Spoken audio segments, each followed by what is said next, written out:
दोस्तों पॉडकास्ट सुनने में तो आपको मज़ा आ ही रहा है, पर आपको पता है आप अपना खुद का पॉडकास्ट शुरू करके एक बहुत अच्छा बिजनेस बना सकते हो, बहुत सारे पैसे कमा सकते हो। कैसे, वो हम इस वीडियो के एंड में बताएंगे। तो वीडियो को एंड तक ज़रूर देखना, और अगर इंतज़ार नहीं हो रहा तो डिस्क्रिप्शन में जो लिंक है उस पर टैप कर लो। तो चलो पॉडकास्ट को शुरू करते हैं। तो दोस्तों, स्वागत है आपका हमारे नए पॉडकास्ट में। और आज हमारे साथ एक ऐसे शख्स हैं जिनके पास नॉलेज का भंडार है, जो कि किसी भी टॉपिक पे ना बहुत बढ़िया बढ़िया बातें कर सकते हैं। साइंस ले लो, हिस्ट्री ले लो, या जियोपॉलिटिक्स ले लो। तो आज हम काफ़ी सारा कुछ सीखने वाले हैं और आप भी सीखने वाले हो। तो अभिजीत चावड़ा सर, कैसे हो आप? मैं बहुत बढ़िया हूँ। Thank you very much for having me. Sir, बहुत अच्छा लग रहा है आपके सामने बैठ के। अब थोड़ा बताओ सर, आप हमें क्या चल रहा है आजकल, कैसी चल रही है आपकी लाइफ? लाइफ बहुत अच्छी चल रही है। और वेरी इतना बिजी। सारा ज्ञान कैसे आपके, मतलब कहाँ से लेता हो इतना सारा ज्ञान? अब ज्ञान तो सीखने के लिए बहुत समय लगता है। तो मैं बचपन से ही बहुत बुक्स पढ़ता था, तो इसके लिए मुझे शायद ज्ञान है। और मैंने थोड़ा बहुत यहाँ में ट्रैवल भी किया है, तो ये सब करने से धीरे धीरे ज्ञान बढ़ता है। और अगर आप क्यूरियस है तो आपको कुछ ना कुछ तो याद रहेगा। सब कुछ आपको याद नहीं रहेगा, लेकिन कुछ ना कुछ याद रहेगा।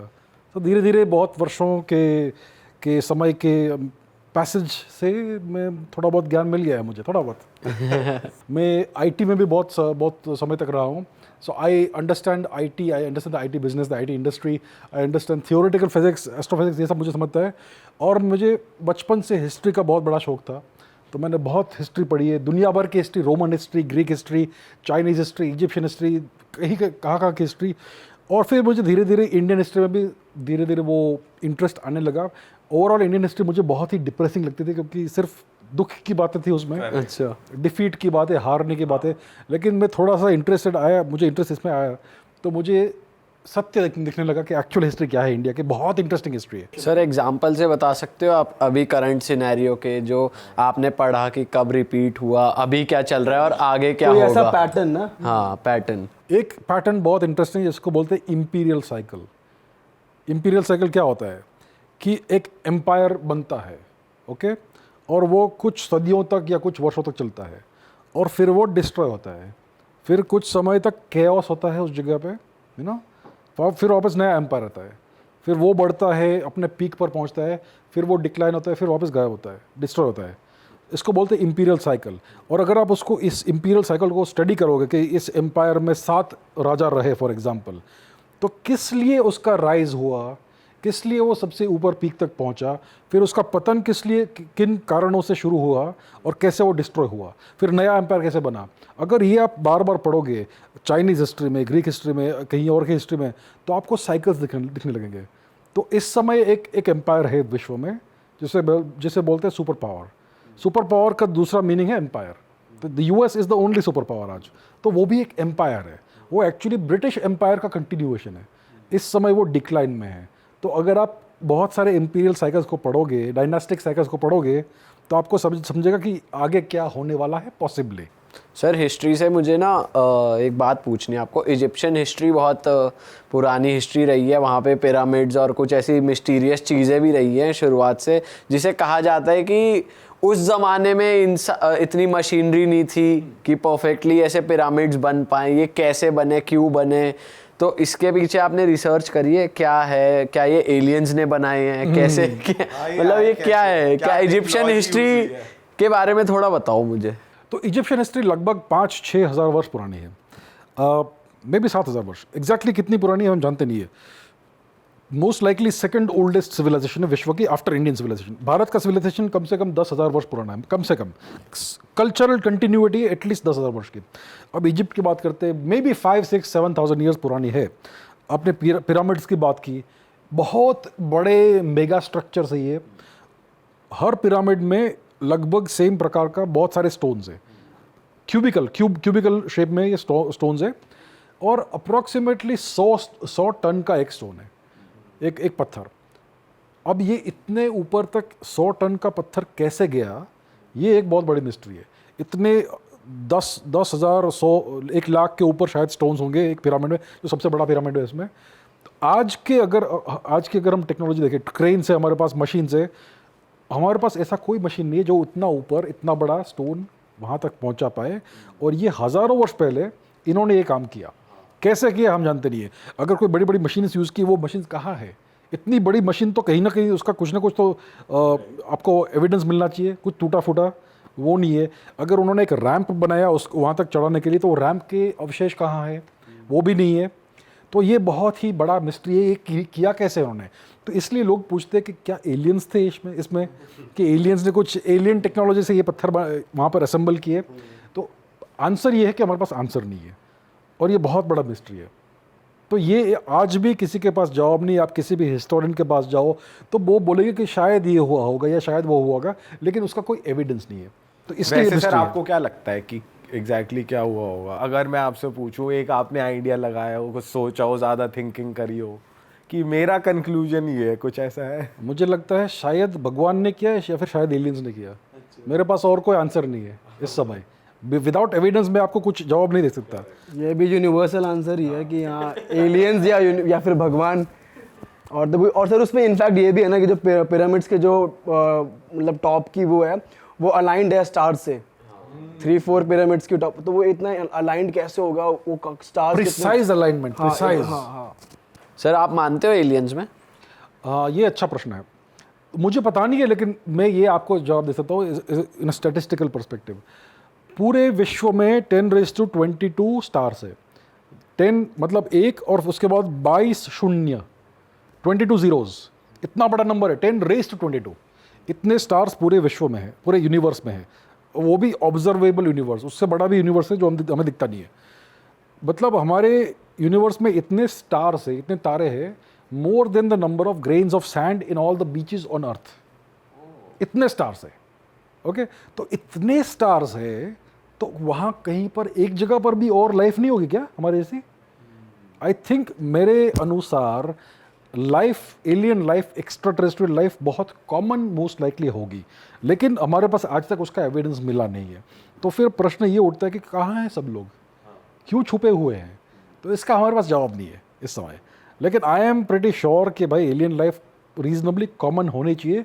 मोस्ट लाइकली हमारा जो गैलेक्सी है मिल्की वे, उसमें भी 4-5 ऐसे एलियन सिविलाइजेशन होने चाहिए जो हमारे कंपेरेबल है या फिर हमसे आगे बढ़ चुके हैं पॉसिबली।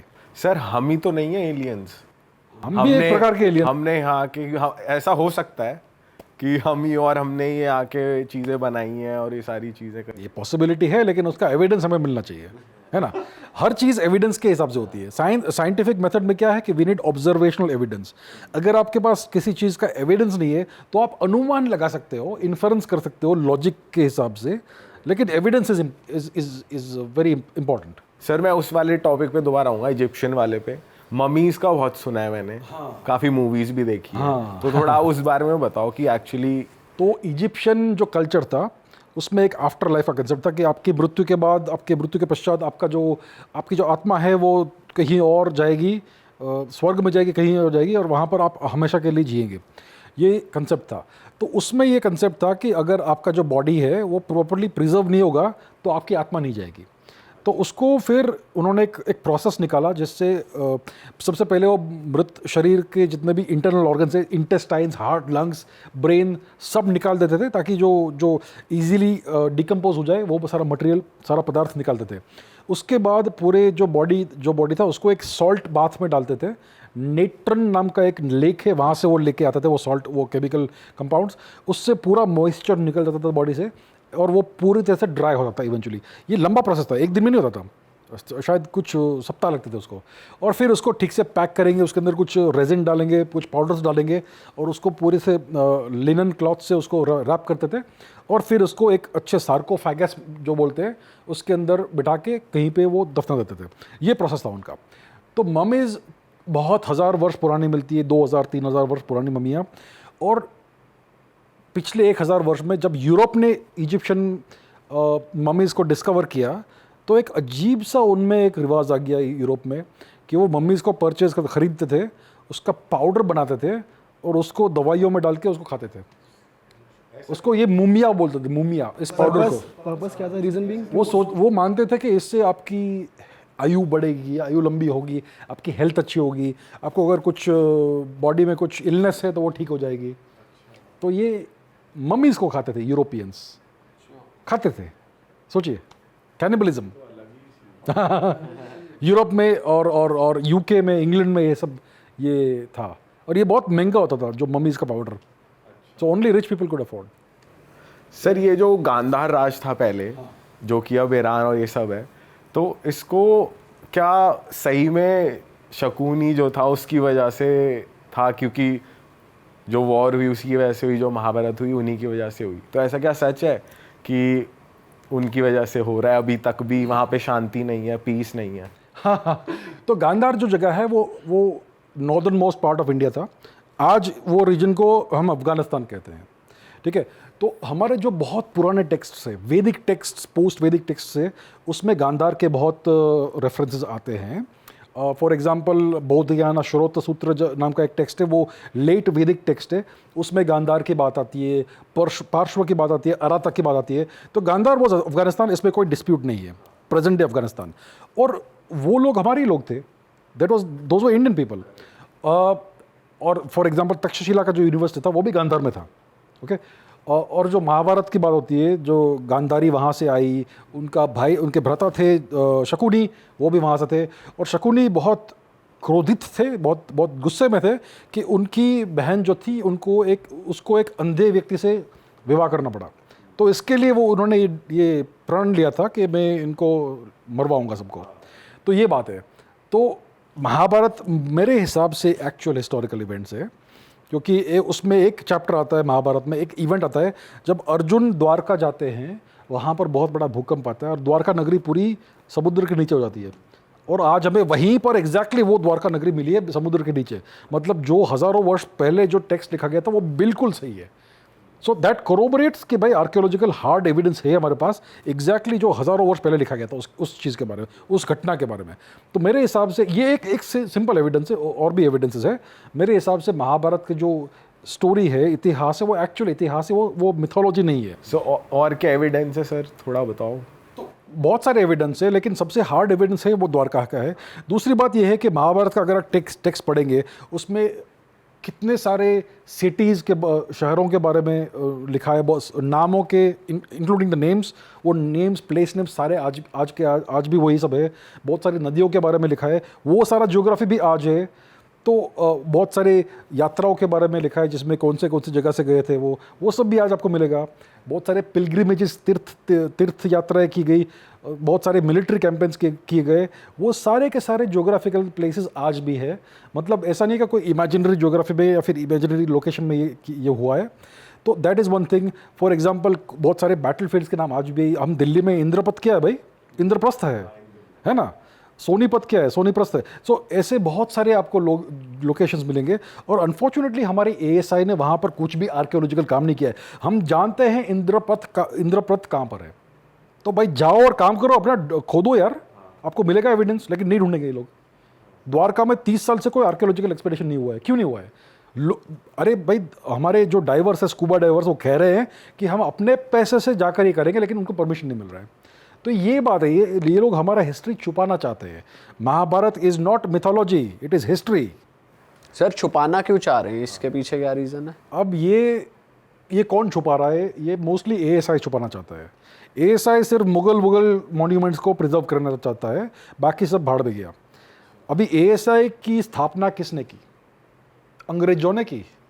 हमारे जो अंग्रेज थे ना, जिन्होंने हमारे देश की का डिस्ट्रक्शन किया, उन्होंने एएसआई की स्थापना की।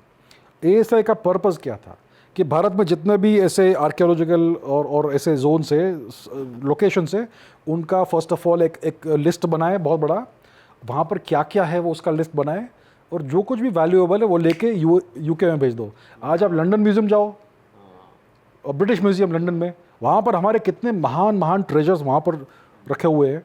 ये सब कहाँ से आए? ये एएसआई ने निकाले भारत से। मैं नहीं कह रहा कि आज का एएसआई वो एएसआई है, लेकिन वही इंस्टीट्यूशन है। आज चोरी कर रहे, ऐसा मैं नहीं कह रहा। क्रिएट उन्होंने किया है, क्रिएट वही। और वो सारे ब्यूरोक्रेटिक एटीट्यूड्स जो है वो आज भी है वहाँ पर।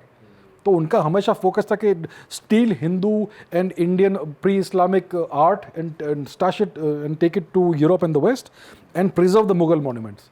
तो आज भी वही उनका पॉलिसी है। आज भी आप देखेंगे कि बहुत सारे मंदिरों से मूर्तियाँ गायब होती है। 3 साल बाद आपको इस कलेक्शन में मिलेगी, उस कलेक्शन में मिलेगी। कैसे हो रही है? मैं नहीं कह रहा कि एएसआई चुरा रही है, लेकिन ASI के सुपरविजन के अंडर या उनके रिस्पॉन्सिबिलिटी के अंदर जो जो मॉन्यूमेंट्स है वहाँ से ये सब हो रहा है. मतलब there is negligence, and I would say it's bordering on criminal negligence. It is destroying our heritage. जी बोल रही. इंडियन गवर्नमेंट इस पर काम क्यों नहीं करती है? ASI इंडियन गवर्नमेंट के अंडर आता है, under the department, sorry ministry of culture के अंडर आएगा, आई एम श्योर. अब मैं नहीं जानता कि ये लोग क्या कर रहे हैं. मेरे हिसाब से जो भारत सरकार की जो ministry of culture and tourism है, मेरे हिसाब से it is one of the worst performing ministries in India. Okay, that's my opinion about this.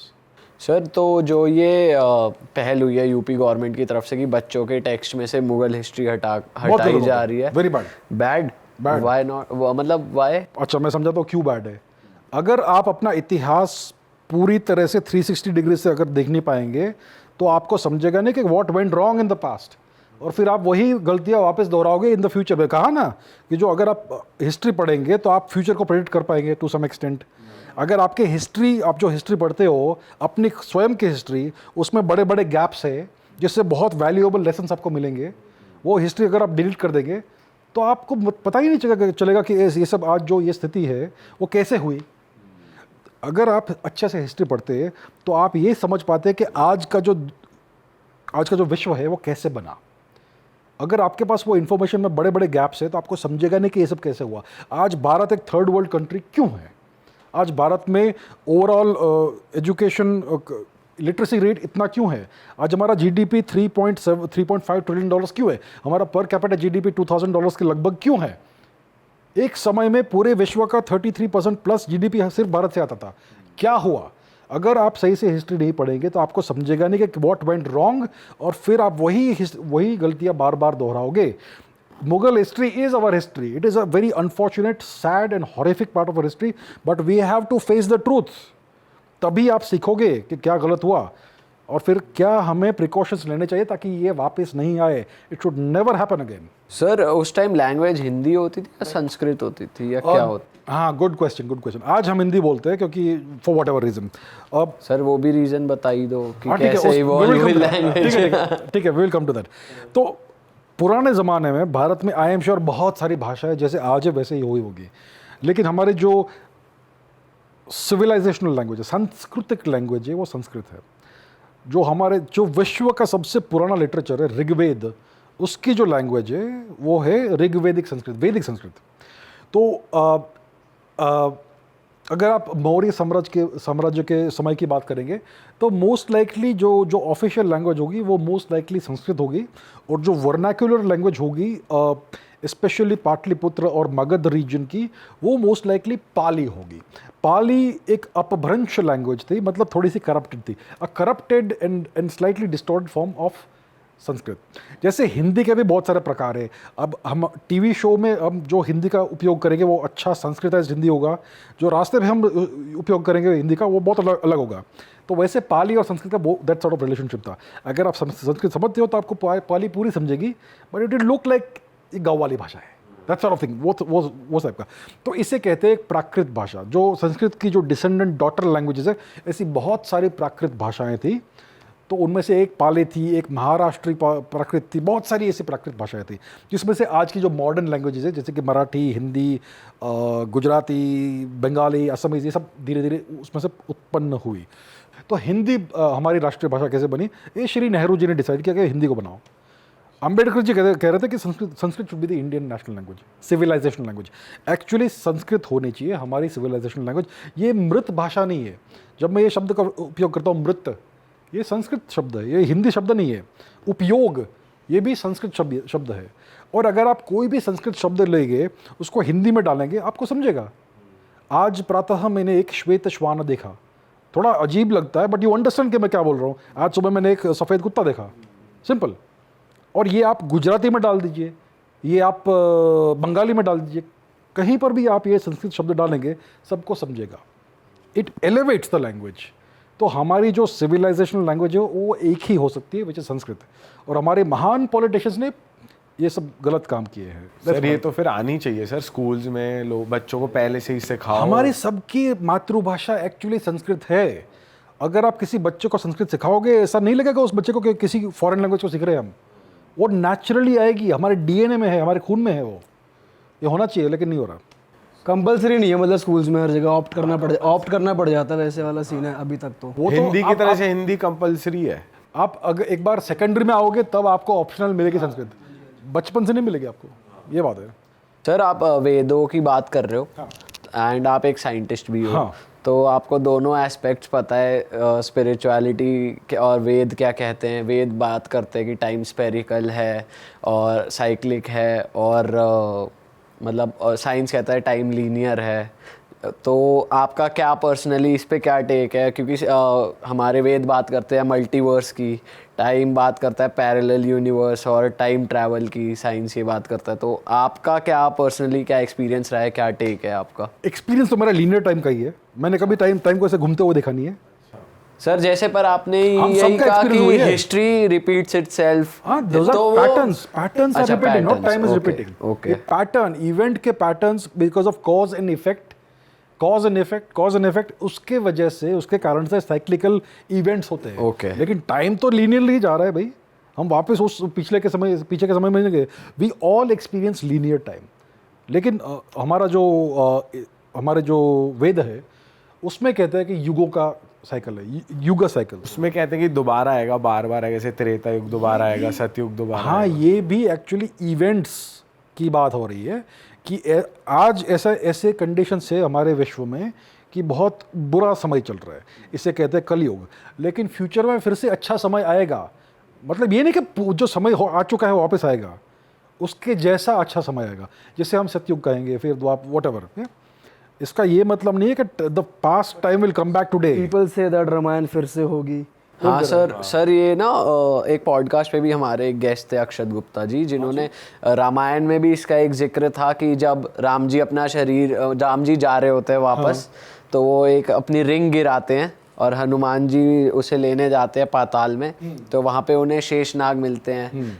तो वो कहते हैं मेरे प्रभु की अंगूठी गिरी है यहाँ पर, मैं लेने आया हूँ। तो फिर शेषनाग उन्हें कहते हैं कि हनुमान आप इस बार भी बुद्धू बन गए, पीछे देखिए। तो पीछे वो देखते हैं तो रिंग्स का पहाड़ बना होता है। तो मतलब ये पता नहीं चल रहा है कि मतलब ये साइक्लिक है। और बहुत सारा जब वो पॉडकास्ट गया ना, तो उसके कमेंट्स में भी बहुत लोग अपने एक्सपीरियंस से कि ये 18th साइकिल चल रही है अभी टाइम की, ये अभी 24th साइकिल चल रही है। तो ऐसा कहा जाता है कि फिर से रामायण होगी, फिर से राम आएंगे, फिर से महाभारत होगी, फिर से कलयुग आएगा। तो ये चलता रहता है। अच्छा, तो ये मुझे इसके बारे में इतना पता नहीं है। आई अंडरस्टैंड कि युग का साइकिल है, मतलब ऐसे इवेंट्स वापस होंगे, लेकिन वही स्पेसिफिक वही इवेंट्स और वही लोग, या उनके जैसे इवेंट्स और उनके जैसे लोग, ये मुझे पता नहीं है। ये मेरा स्पेशलाइजेशन नहीं है, so I can not say it is right और wrong. I better not comment about it, because ये जो अक्षत जी की आप बात करें, he knows more than me about mythology, about spirituality, this things. मेरा पर्सपेक्टिव ये है कि साइंस और स्पिरिचुअलिटी, साइंस और फिलोसफी, साइंस और रिलीजन में एक इम्पेनेट्रेबल बैरियर है। Science can not be mixed with religion और स्पिरिचुअलिटी और फिलोसफी। क्यों? Science only deals with physical phenomena and observational evidence, प्रत्यक्ष प्रमाण। आपने अपनी आंखों से, आपने या फिर अपने इंस्ट्रूमेंट से ये देखा और उसको कैप्चर किया। आप अभी कुछ चीज़ें हैं, जैसे फिलोसफी में, स्पिरिचुअलिटी में, आत्मा, भगवान। आपने कभी आत्मा को मेजर किया है? आपने कभी देखा है? हाँ, आप सोचते हो कि आपके अंदर आत्मा है, मोस्ट लाइकली है, लेकिन ये फिजिकल ऑब्जेक्ट नहीं है, ये स्पिरिचुअल ऑब्जेक्ट है। So once again this is not a physical property. So जो चीज़ें आप मेजर या ऑब्जर्व नहीं कर सकते, वो साइंस के बाहर है, साइंस के स्कोप से बाहर है। मतलब science is a very limited thing, philosophy is much bigger, spirituality and religion are much bigger, and science and philosophy or spirituality and religion cannot mix, क्योंकि religion में नॉन फिजिकल ऑब्जेक्ट्स और experiences और phenomena की बात होती है जो science में कभी आ ही नहीं सकते। So it is wrong for scientist to talk about religion and say that it's wrong. हमारे पास कोई एविडेंस नहीं है। अरे गधे, मैं बोलूँगा, हमारा जो यूनिवर्स है उसमें हमें सिर्फ 5% यूनिवर्स दिखता है। 95% यूनिवर्स क्या है वो हमें समझता भी नहीं है। We know there is a universe out there, 95% of which is invisible and dark, और हम जानते ही नहीं कि वो क्या चीज़ है। हमें सिर्फ 5% दिखता है, उसमें से भी हमें उस 5% का शायद 20% समझता है। So we know very little through our instruments and through our experiences. So scientists, it is wrong for them to intrude into religion and philosophy and pass judgment. कि इस चीज़ का कोई evidence नहीं है, that's why it does not exist. It is also wrong for people who believe in certain things in spirituality and religion to pass judgment about science. Scientific method Bharat से आई है, प्रत्यक्ष प्रमाण का जो method है वो भारत से ही आया है. So don't insult your ancestors by saying science is wrong. These things cannot mix. Very simple. But sir क्या हमारे पुराने जो उनका राइट वर्ड क्या रहे, जो तपस्या करते थे, साधु होते थे, ऋषि मुनि थे, क्या हम उन्हें साइंटिस्ट कह सकते हैं? नहीं कह सकते. क्यों? वो क्या करते थे? वो यूनिवर्स का एक्सप्लोरेशन करते थे. लेकिन कौन सा universe? Inner universe. Inner universe का एक्सप्लोरेशन आप कैसे करते हो? Through internal experiences. उनको आप क्वांटिफाई नहीं कर सकते, उनको आप मेजर नहीं कर सकते, उनको आप एक्सपीरियंस कर सकते हो. And you can discover profound truths जो फिर आप एक बार बाहर आएंगे उसमें से तो आप दुनिया के साथ, विश्व के साथ शेयर कर सकते हो. लेकिन उसका आप कोई प्रूफ या प्रमाण नहीं दे सकते. बट सर जैसे ये चीज़ें भूगोल की, अर्थ गोल है, उन्हें पता ये था, साइंस है. एस्ट्रोनॉम, हाँ, पर उन्हें ये चीज़ पता थी ना पहले से, बिना किसी रिसर्च उन्होंने करी होगी. कैसे, कौन सी रिसर्च की होगी बताइए? अब कुछ तो रीजन होगा कि वो ये चीज़ कह रहे हम हैं. श्योर हैं कि उनको पता थी ये चीज़ें?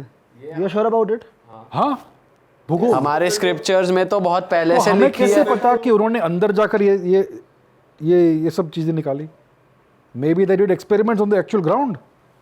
सोचो, जैसे हमारे कुछ मतलब वही मैं कहना चाह रहा हूँ, अगर वो एक्सपेरिमेंट कर रहे हैं फिजिकली भी, चीज़ों के बारे में पता लगा रहे हैं, तो क्या हम उन्हें साइंटिस्ट कह सकते हैं? 100%. वही मैं अगर कहना आप चाह रहा फिजिकल था. एक्सपेरिमेंट्स करेंगे तो आप साइंटिस्ट हैं. अगर आप इंटरनल इनर यूनिवर्स के एक्सपेरिमेंट करेंगे तो आप साइंटिस्ट नहीं, आप स्पिरिचुअल एक्सप्लोरर हैं, आप ऋषि है, आप मुनि है. कुछ ऋषि साइंस, एक्चुअल साइंस करते थे, हार्ड साइंस. ऋषि कन्नड़ जो थे, Kannada, he was the propounder of the first atomic और क्वांटम थियरी. ओके, सो ऐसे बहुत थे हमारे साइंटिस्ट. हमारे ब्रह्मगुप्त थे, आर्यभट्ट थे, बहुत सारे ऐसे साइंटिस्ट हैं जिन्होंने एक्चुअल साइंटिफिक रिसर्च किया है. Physical sciences, astronomical sciences, mathematics, these are hard sciences. उन्होंने ये इंटरनली जाकर नहीं किया, एक्चुअली रिसर्च करके किया है, pen and paper most likely. तो हमारे दो प्रकार के ऋषि मुनि थे. एक्चुअल हार्ड साइंसेज वाले ऋषि मुनि थे. इलेक्ट्रिसिटी का भी डिस्कवरी हमने किया है, और फिर कुछ chemical, electroplating and all that stuff. और जो दूसरे ऋषि मुनि थे वो स्पिरिचुअल और फिलोसॉफिकल ऋषि मुनि थे, जो ध्यान करते थे, साधना करते थे, और वो एक्चुअल एक्सपेरिमेंट नहीं करते थे. So we have to understand the distinction between these two. Sir आप किस में ज़्यादा बिलीव करते हो? आपका बिलीव सिस्टम क्या है? मेरा कि आप, हाँ आप एज ए साइंटिस्ट ज़्यादा सोचते हो, या अपने जो फाइंडिंग्स और वो उसके बेसिस पे इंडियन कल्चर और की वो? मैं भारतीय कल्चर और भारतीय परंपरा का बहुत सम्मान करता हूँ, क्योंकि ये मेरा हेरिटेज है. मेरे पूर्वजों, हमारे जो पूर्वज थे, अगर आप 5000 वर्ष पहले आज के जाएंगे तो आपके पूर्वज, मेरे पूर्वज एक ही थे. तो हमारे जो पूर्वज थे, इन्होंने इतने हज़ारों वर्ष तक इतने सारे महान काम किए, और ये इतना पुराना कल्चर, इतना रिच कल्चर, सिविलाइजेशन बनाया. We have to respect that. I have the highest respect for that. As a scientist मैं रिसर्च एक प्रकार से करूँगा, मैं उसमें ये वो सब नहीं डालूंगा जो नहीं होना चाहिए उसमें. अब मैं क्या मानता हूँ अगर भगवान है कि नहीं, मैं जानता नहीं, क्योंकि मैंने कभी एविडेंस देखा नहीं. मेरा mind it is wired to think in a certain way, but I am hopeful कि भगवान हो गया तो बहुत अच्छा होगा. आई होप भगवान है. आपको भी लगता है कि पॉजिटिव एनर्जी एक ऐसी एनर्जी है? एनर्जी के universe में? एस्पेक्ट्स मानते हो आपकी, नेगेटिव भी है, पॉजिटिव भी है, या एनर्जी एक ही है? एनर्जी पॉजिटिव, नेगेटिव, अब फिजिकल डेफिनेशन उसका बहुत अलग होता है. What I mean is that it is possible कि कोई चीज़ है, may be inside the universe, may be beyond the universe, possibly, who knows. देखिए, यूनिवर्स का 95% हमें पता नहीं है, so may be there could be something out there. I am hopeful that there is a good force, good energy, what ever जो भी आप कहेंगे, a good thing. May be Brahma ji है, या फिर ब्रह्मा जी से भी बड़ा कुछ है, possibly. It is possible, I don't no. I have never seen any evidence. मुझे अपने फ्रॉम माई परस्पेक्टिव, मैंने आज तक ऐसा कोई भी ऐसा एक्सपीरियंस नहीं किया है जिससे मुझे कोई एविडेंस मिले, एक्सपीरियंशियल एविडेंस ऑफ गॉड और the supernatural. But I am hopeful कि कुछ अच्छा होगा out there. I am hopeful. कुछ नेगेटिव एनर्जी का भी आपने एक्सपीरियंस नहीं करा? सम बैड एनर्जी मतलब? नहीं, नॉट रियली. कोई सुपर नेचुरल ऐसा मैंने कोई अपने आंखों से दिखा नहीं कभी, नेवर. तो आपका ये है प्रत्यक्ष प्रमाण, वाली आइडियोलॉजी में आप बिलीव करते हो, जो दिखेगा उसे ही मैं दिस इज मानूंगा, not ideology, this is the scientific method. Scientific method. ये this is what I am trained, ये बचपन से मैं ऐसा ही रहा हूँ। So this is what works for me, this is what makes sense to me, and this is what all science is about. तो I am a very scientific person from जन्म से, मैं जन्म से ऐसा हूँ, but I M open to everything. मैं I am not a close minded narrow minded person. I do not feel कि कोई वो कहता है कि मुझे ऐसा एक्सपीरियंस हुआ, मुझे भगवान दिखे। I am happy to take it seriously. I wish I had such an experience. So इसलिए मैं कह रहा हूँ कि I am agnostic, I don't know if there is God, but I am very hopeful and I wish there is God and it's a good God. है sir, जरूर है, कोई ना कोई I hope इस so. दुनिया को चला रहा है सर, कोई जो बाइडन है क्या? जो बाइडन तो नहीं है। सोरोस। अच्छा सर, ऐसी कॉन्स्पिरेसीज, ऐसी थ्योरीज आती हैं कि जैसे अभी बात आई कोई ना कोई दुनिया को चला रहा है, तो ऐसी बड़ी सारी थ्योरीज आती है कि हम कुछ डिसीजन लेने, मतलब ऐसे हम भी कभी कभी सोचते हैं कि हम भी अपनी ज़िंदगी यूट्यूब एल्गोरिदम के हिसाब से गुजार रहे हैं। एल्गोरिदम कुछ आया, हमारा काम बदल गया, कभी हम लॉन्ग फॉर्मेट बना रहे हैं, कभी शॉर्ट फॉर्मेट बना रहे हैं। तो आप क्या मानते हो, क्या ये जो जियो पॉलिटिक्स कह लो या दुनिया भर में जो डिसीजन मेकिंग हो रही है, क्या वो कोई एक बंदा या कोई एक जना, कोई एक कंट्री कंट्रोल कर रही है, या फिर कैसे रहता है ये दुनिया जो चल रही है? मतलब डिसीजंस, इकोनॉमी, मनी, ये इधर उधर जाना, वॉर्स, सब चीज़ें कोई कंट्रोल कर रहा है या कुछ पावरफुल लोग कंट्रोल कर रहे हैं क्या दुनिया हम को? घूम फिर के इल्यूमिनाटी की बात कर रहे हैं? नहीं, मैं ओवरऑल जानना चाह रहा हूँ कि अभी के प्रेजेंट मोमेंट में पावर किसके पास है, कौन चला रहा है, कोई चला रहा है या नहीं है, सब अपने हिसाब से चल रहे हैं। क्या कोई हिडन सूत्रधार है? देखो, मोस्ट लाइकली अगर लेट्स टेक द एग्जांपल, जो सबसे विजिबल एग्जांपल है वो यूनाइटेड स्टेट्स का है, ठीक है? यूएस का आज प्रेसिडेंट है जो बाइडन, वाइस प्रेसिडेंट है मैडम कमाला हैरिस। अब जो बाइडन की इतनी आयु है कि उन्हें पता नहीं कि वो क्या कर रहे हैं, ये सबको दिखता है। एक सेंटेंस शुरू करते हैं, जब तक वो सेंटेंस खत्म होता है तब तक उनको याद नहीं रहता कि शुरुआत में उन्होंने क्या कहा था, फर्स्ट हाफ ऑफ सेंटेंस में। ये उनकी हालत है। सो ऑब्वियसली वो अपना खुद का ख्याल नहीं रख सकते, पूरे देश का कैसे रखेंगे? सो क्लियरली जो Biden is not running the country, clear. उनकी जो वाइस प्रेसिडेंट है कमाला जी, वो पब्लिक में पी के आती है, उनकी आप स्पीच देखिए कभी कभी ड्रंक, और वो जब ड्रंक नहीं भी होती है तो उनके जो रिस्पॉन्स होते हैं वो बहुत इमेच्योर होते हैं और बहुत सुपरफिशियल होते हैं। She doesn't understand policy, she doesn't understand how to run a nation. तो जो बाइडन प्रेसिडेंट है लेकिन he is not running the country, Kamala ji vice president है but she is also not capable of running a country, उनमें वो competence नहीं है। तो प्रश्न ये आता है कि who is running the country? इतना बड़ा राष्ट्र है, सबसे पावरफुल राष्ट्र है पूरे विश्व का, एम्पायर है एसेंचुअली, उसको चला कौन रहा है? तो क्लियरली कोई और पावर सेंटर है यूएस में। रिसेंटली क्या हुआ था कि जो बाइडन का जो एडमिनिस्ट्रेशन है उसने एक डोसिए प्रिपेयर किया था about alleged Russian war crimes, और वो इंटरनेशनल क्रिमिनल कोर्ट को ये भेजना चाहते थे, जिसको यूएस रिकग्नाइज नहीं करता, फिर भी वो भेजना चाहते थे। तो पेंटागन जो है, जो डिफेंस एस्टेब्लिशमेंट है, उन्होंने व्हाइट हाउस को ब्लॉक कर दिया कि you can not do this. तो आप सोचिए, जो पेंटागन है, डिफेंस एस्टेब्लिशमेंट, जो अनइलेक्टेड है, it is more powerful than the elected government of the US. ये पूरा क्लियरली दिखा, ये न्यूयॉर्क टाइम्स ने रिपोर्ट किया, मैं नहीं बोल रहा। तो clearly there is a power centre in the US which is not the White House, which has more power than White House. अब हम जानते नहीं एग्जैक्टली कौन है, इल्यूमिनाटी है, क्या है, कोई सूत्रधार है। Most likely it is not one person, it most likely it's a group of people, but clearly अभी ये साबित हो गया है कि जो Biden and Kamala Harris are not running the country. तो कुछ तो है। सर एक ना मैंने वेब सीरीज देखी थी डार्क, नेटफ्लिक्स पे, टाइम ट्रैवल के ऊपर। अच्छा। तो उसमें वो अलग अलग सेम ही सिचुएशन अलग अलग टाइम डायमेंशंस में जाके वो चेंज कर रहा है। तो ऐसा क्या पॉसिबल है क्या रियल में? आप ओके, टाइम ट्रैवल, देखिए हमारे पास आज तक कोई एविडेंस नहीं है टाइम ट्रैवल का, लेकिन अगर आप आइंस्टाइन का जो जनरल रिलेटिविटी है उस थियरी को देखेंगे तो there are possible solutions of the Einstein equations, जिसमें you can go back to a different place, different part of the universe through a wormhole, through an Einstein Rosen bridge, and that may also put you in a different time but not in the same place. So wormhole क्या होता है? It's like a shortcut, एक shortcut के जैसा है in between two very distant parts of space time. तो एक जगह से दूसरी जगह आप not just in space but also in time आप पहुंच सकते हो। लेकिन आज तक किसी ने वर्म होल बनाया नहीं है, किसी ने वर्म होल देखा भी नहीं है, but theoretically according to general relativity ये पॉसिबल है। सो इन द फ्यूचर ऐसा टेक्नोलॉजी पॉसिबली हो सकता है जिससे हम ये कर पाए इन द फ्यूचर। इंटरस्टेलर में भी यही दिखाया उन्होंने, इंटरस्टेलर Wormhole, में वो wormhole वर्महोल दिखाया है, और जिस स्पीड से वो करते हैं, हाँ। जो स्पीड उनकी होती है, उससे they can actually go into other dimensions, into a different part of space time. Different time मतलब zone। हमारा जो यूनिवर्स है उसी के अंदर आप रहेंगे, लेकिन बहुत दूर आप कहीं पहुंच जाओगे और वो दूसरा टाइम भी होगा, not the same time. But sir since time तो लीनियर है, तो बंदा कैसे जा सकता है अगर ये एग्जिस्ट भी कर जाए फ्यूचर टेक्नोलॉजी से, सिंस टाइम इज लीनियर, तो ये कैसे हो सकता है पास्ट में या फ्यूचर में? Time is linear here, but अगर आप स्पेस टाइम को देखोगे, उसका कर्वेचर देखोगे, वो जो कर्वेचर है, अगर स्पेस टाइम को अगर आप एज ए फैब्रिक देखेंगे, ठीक है, उसके ऊपर आप एक हैवी ऑब्जेक्ट रखेंगे तो स्पेस टाइम कर्व हो जाता है, ठीक है। तो ये कर्वेचर सिर्फ स्पेस का नहीं है, टाइम का भी है, तो टाइम भी चेंज होता है, शिफ्ट होता है इससे।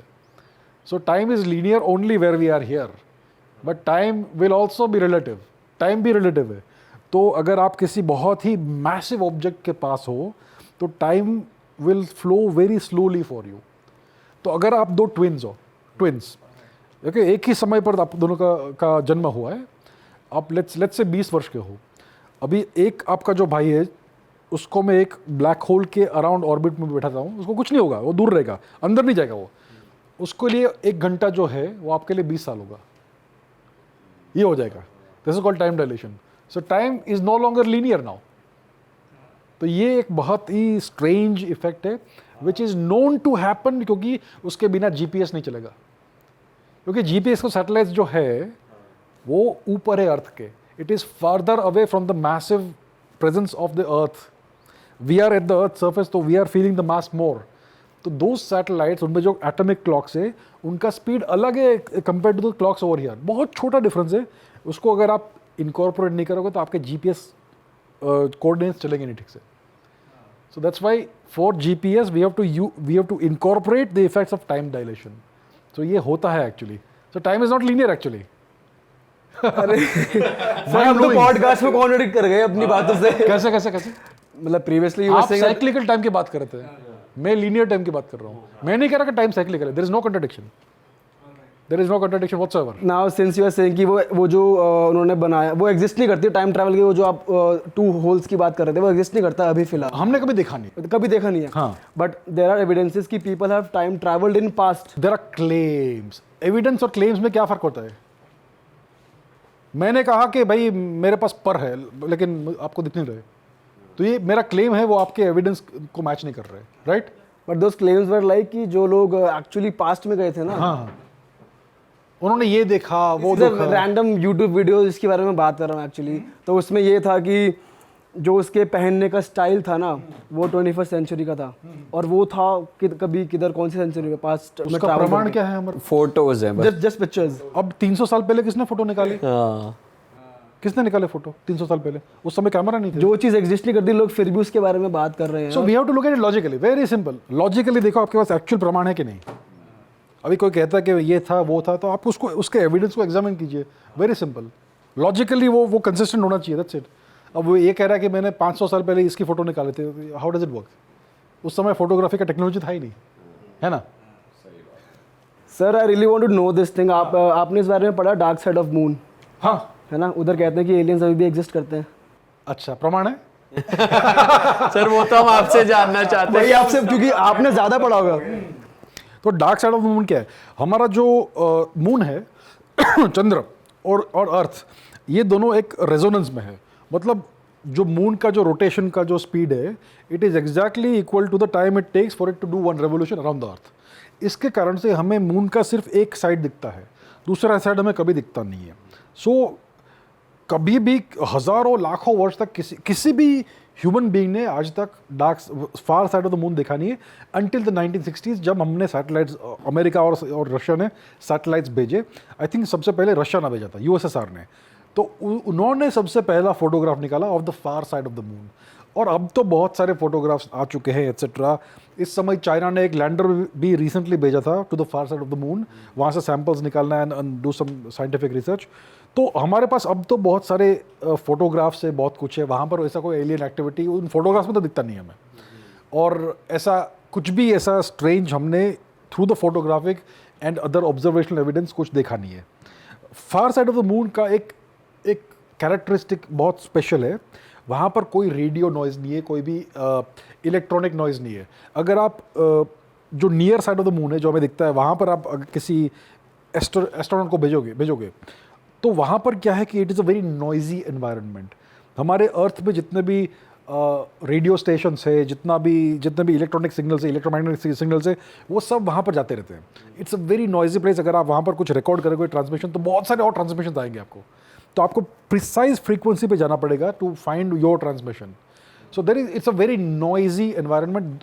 पूरे अर्थ का जितना भी नॉइज़ है सब वहाँ पर पहुँचता है, इलेक्ट्रॉनिक नॉइज़, इलेक्ट्रोमैग्नेटिक नॉइज़।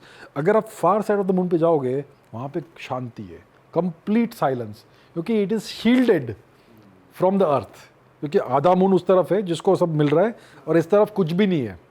सो वहाँ पर अगर आप किसी ऑब्जर्वेटरी को बिठाएंगे, अगर आप वहाँ पर एक्सरे टेलीस्कोप को भेजेंगे, रेडियो टेलीस्कोप रखेंगे, या फिर अगर आपको एलियन सिग्नल्स ढूंढने हैं, वहाँ पर अगर आप ट्रांसमीटर रिसीवर बिठाएंगे तो आपको क्लीन सिग्नल मिलेगा। तो उतना है वहाँ पर। It is a very interesting and very calm peaceful place. वहाँ पर कोई नॉइज़ नहीं है, लेकिन एलियंस का एविडेंस हमें नहीं मिला है आज तक। अगर होंगे तो छुपे हुए हैं। हाँ, अभी एविडेंस नहीं मिला, हाँ। बट एविडेंस की बात की जाए एलियंस की, तो ऐसा कहा जाता है कि जो कैलाश पर्वत है, मतलब अगेन मानसरोवर जो है वहाँ पे एलियंस आए हैं। अगेन ये भी हो सकता है कि लोग क्लेम कर रहे हो, मिस्टीरियस प्लेस कही जाती है। लेकिन इस बात में थोड़े बहुत प्रमाण है। मतलब कुछ लोगों ने ऐसे वीडियो निकाले हैं कैलाश के, कि वहाँ पर उसके शिखर के आसपास कुछ लाइट दिखती है उड़ती हुई। ऐसे मैंने कुछ वीडियोस देखे हैं। अभी ये कितने ऑथेंटिक है या नहीं मुझे पता नहीं है, लेकिन मैंने ये वीडियो देखे हैं यूट्यूब पे। तो कुछ तो आधा अधूरा प्रमाण थोड़ा बहुत मिलता है वहाँ पर हमें। सो that's why I would be a little more interested in seeing that, कि वहाँ पर क्या है। तो ये जो जगह है वो तिब्बत में है अभी इस समय, टेम्पोररीली चाइनीज़ हैंड्स में है। टेम्पोररीली हम जाएंगे वहाँ पर with the Indian army eventually. तो वहाँ पर दो लेक से, एक है राक्षस ताल, उसके बाजू में है मानसरोवर। राक्षस ताल पूरा सॉल्ट वाटर है, गंदा पानी है, मतलब हम पी नहीं सकते, मर जाएंगे। और उसके बाजू में ही मानस सरोवर जो स्वीट वाटर है, वहाँ से बहुत सारी नदियाँ आती है। और उसके आगे है कैलाश पर्वत, जो अगर कैलाश पर्वत का अगर आप शेप देखोगे ना, तो आपको समझेगा कि भारत के जितने भी महान टेम्पल्स है, they have tried to replicate the shape of the Kailash पर्वत, स्पेशली शिव जी के टेम्पल्स। 4 साइड से उसके ऑलमोस्ट पिरामिड टाइप का उसका शेप है। और लोग कहते हैं कि वहाँ पर बहुत अजीब फिनोमेना होते हैं, वहाँ पर आप बुढ़े नहीं हो जाओगे, वहाँ पर आप मर नहीं सकते, अगर आप इंजर भी हो गए आप मरेंगे नहीं वहाँ पे, ऐसी लोग बातें करते हैं। और कुछ कहते हैं कि वहाँ पर इलेक्ट्रोमैग्नेटिक फिनोमेना है, जो हर जगह एनीवे है। और कुछ लोग कहते हैं कि वहाँ पर एलियंस है, और ऐसे कुछ वीडियोस भी हमने देखे कुछ वहाँ पे कुछ लाइट्स उड़ रही है etcetera. But overall hard evidence नहीं है, लेकिन सॉफ्ट एविडेंस है। बट सर वहाँ पर कोई चढ़ भी नहीं पाया, तो ये अपने आप में एक मिस्ट्री है। वहाँ पर चढ़ना अलाउड नहीं है। पर वो इसलिए नहीं है ना, क्योंकि वो वहाँ पर इंसिडेंट्स हुए कि आज तक वहाँ कोई चढ़ ही नहीं पाया। किसी ने कोशिश भी करी तो वो वापस आ गया, एवेलांचेस हुए, बहुत सारी डिस्ट्रक्शन हुई, तो इसलिए चाइनीज़ गवर्नमेंट ने बैन कर दिया उसको कि आप स्केल नहीं कर सकते। ऐसे बहुत माउंटेन्स जहाँ पर चढ़ना बहुत मुश्किल है और बहुत लोग मरते हैं। फॉर एग्जाम्पल कश्मीर में आज टेम्पोररीली पाकिस्तानी ऑक्यूपाइड कश्मीर में K2 नाम का पर्वत है, वहाँ पर सक्सेस से ज़्यादा फेलियर मोर प्रोबेबल है। वहाँ पर बहुत लोग मरते हैं। अगर आप एवरेस्ट पे चढ़ने को ट्राई करोगे, कितने वहाँ पर मृत शरीर मिलेंगे आपको। तो ऐसा नहीं कि आप जीवित ही आओगे वापस, डेंजरस तो हर जगह है। नहीं, बट एवरेस्ट हो गया, वहाँ पे चढ़ा हुआ है ना कोई तो पहुंचा है। कोई नहीं चढ़ा एवरेस्ट पे चढ़े हैं। हाँ वही तो कह रहा हूँ, पर कैलाश पे कोई नहीं चढ़ पाया। वहाँ पर चढ़ना प्रतिबंधित है, इसके लिए कोई चढ़ा नहीं है। नहीं, चढ़ नहीं पाते थे, इसलिए वो बंद कर दिया। मुझे पता है कितने लोगों ने ट्राई किया। बहुत लोगों ने ट्राई करा, इसका डेटा तो मिल जाएगा। एक नाम दीजिए। नाम तो नहीं पता मुझे अभी, पर डेटा तो मिल जाएगा। नहीं है। मैं कह रहा हूँ किसी ने ट्राई नहीं किया है। अच्छा, हाँ, आई थिंक मैंने ऐसा कोई रूमर है कि किसी स्विस या जर्मन माउंटेनियर ने एक बार शायद ट्राई किया होगा। ये भी रूमर है, ऐसा कोई रिकॉर्ड नहीं है, लेकिन कुछ लोग ऐसा कहते हैं। सो इट्स अ रूमर, ये कहीं सुनी बात है कि किसी ने ट्राई किया था लेकिन वो कर नहीं पाए। लेकिन 1000 से ज़्यादा वर्ष पहले एक गुरु रिम्पोचे थे शायद तिब्बत के, उन्होंने अपेरेंटली ये सक्सेसफुली किया था, क्योंकि वो इतने महान थे और इतने बड़े गुरु थे। But apart from that 3 religion है, एक तो हिंदू धर्म है, एक तो बौद्ध धर्म है, और एक तीसरा बोन धर्म है तिब्बत का। इन तीनों रिलीजन्स में ये कैलाश पर्वत जिसको मेरू कहते हैं, वो पूरे ब्रह्मांड का सेंटर है, सबसे सीक्रेट स्थान है यूनिवर्स का, जहाँ पर शिव जी का घर है, वहाँ पर किसी को चढ़ना अलाउड नहीं है। ये एक रिलीजियस चीज़ है, रिलीजियस प्रतिबंध है। और चाइना ने because they don't want any trouble, इसके लिए उन्होंने ये इम्प्लीमेंट किया है। लेकिन ये चाइना के गवर्नमेंट के ऑर्डर के बाद ये बंद नहीं हुआ है वहाँ पर चढ़ाई करना, ये हमेशा से प्रतिबंधित रहा है।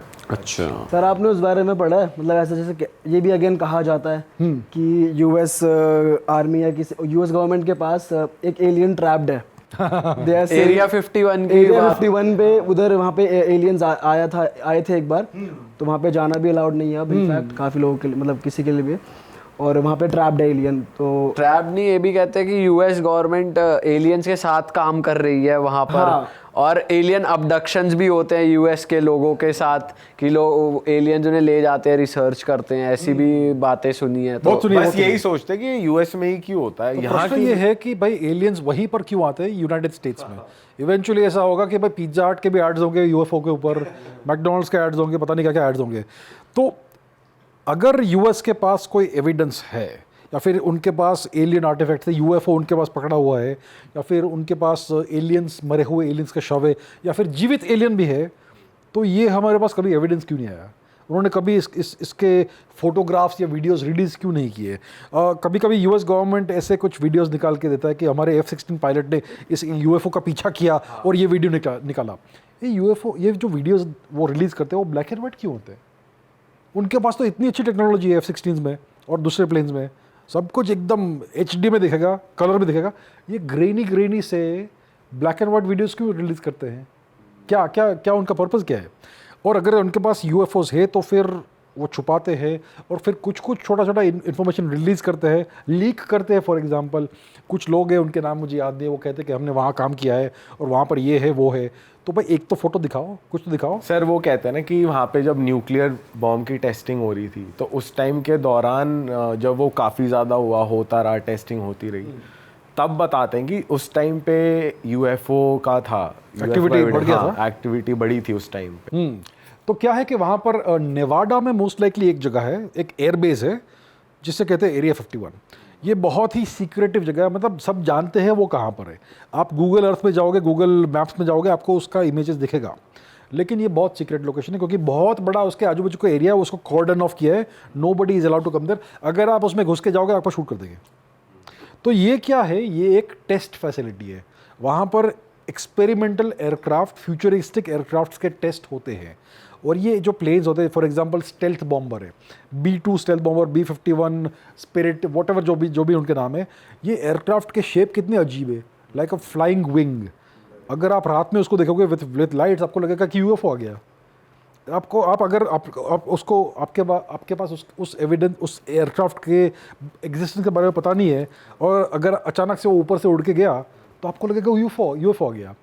और उन्होंने ऐसे बहुत सारे एक्सपेरिमेंटल प्लेन्स को प्लेन उड़ा रहे हैं और ये बता रहे हैं, रात में उड़ा रहे हैं, छुपा के उड़ा रहे हैं, सीक्रेट तरीके से उड़ा रहे हैं, और कभी कभी दिख जाते हैं तो लोग को लगता है UFO है। सही बात है सर।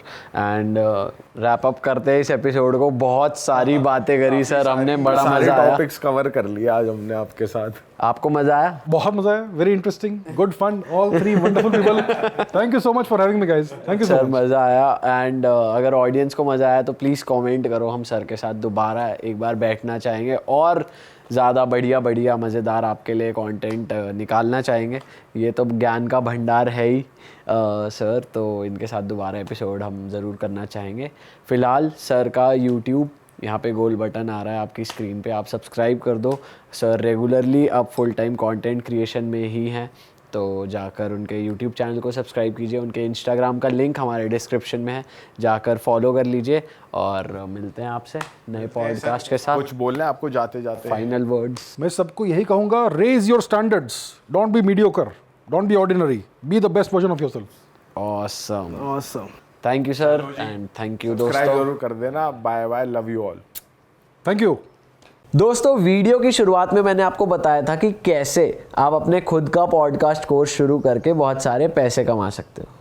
तो इसीलिए हम आपके लिए लेकर आए एक पॉडकास्ट का कोर्स, जिसमें हम आपको डिटेल में बताएंगे कि पॉडकास्ट शूट कैसे होता है, उसमें क्या इक्विपमेंट्स चाहिए होती हैं, वो एडिट कैसे करना है, गेस्ट को इनवाइट कैसे करना है और सबसे ज़रूरी बात, इस सब से पैसा कैसे बनाना है।